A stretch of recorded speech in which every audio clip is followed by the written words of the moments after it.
नियारा ढंगरे पुस्तक उन्मोचन अलेख टुंगी रे उन्मोचित होइछि अध्यापक डॉक्टर सत्यानंद स्वाईं रचित पुस्तक महिमा धर्म दर्शन और साहित्य।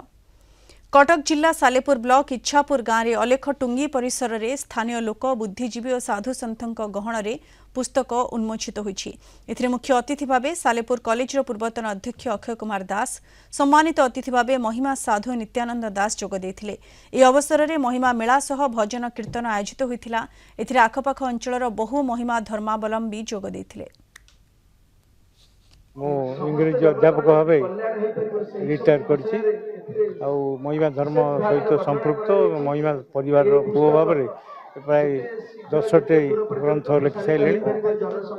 प्रत्येक वर्ष गला 27 वर्ष है 31 मार्च रे आमे महिमा धर्म मेला करूँ और बाबा माने उपस्थित होती गाँव लोक मैंने सब बस भिक्षा करती। आज गोटे भव्य उत्सव से लिखित पुस्तकटी हूँ महिमा धर्म दर्शन साहित्य।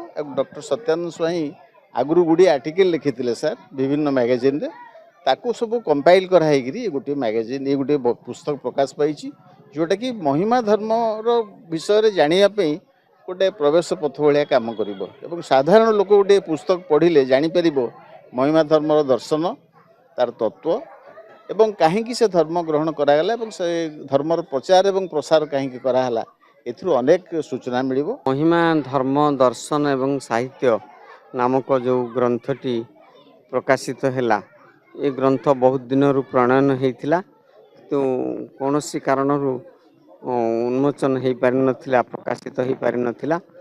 यहाँ महिमा धर्म सेवा ट्रस्ट तरफ महिमा गादी तरफ प्रकाश होती बहुत बड़ कथा धन्यवाद कथा। एथिरे महिमा धर्म संपूर्ण दर्शन एवं साहित्य लिखाही।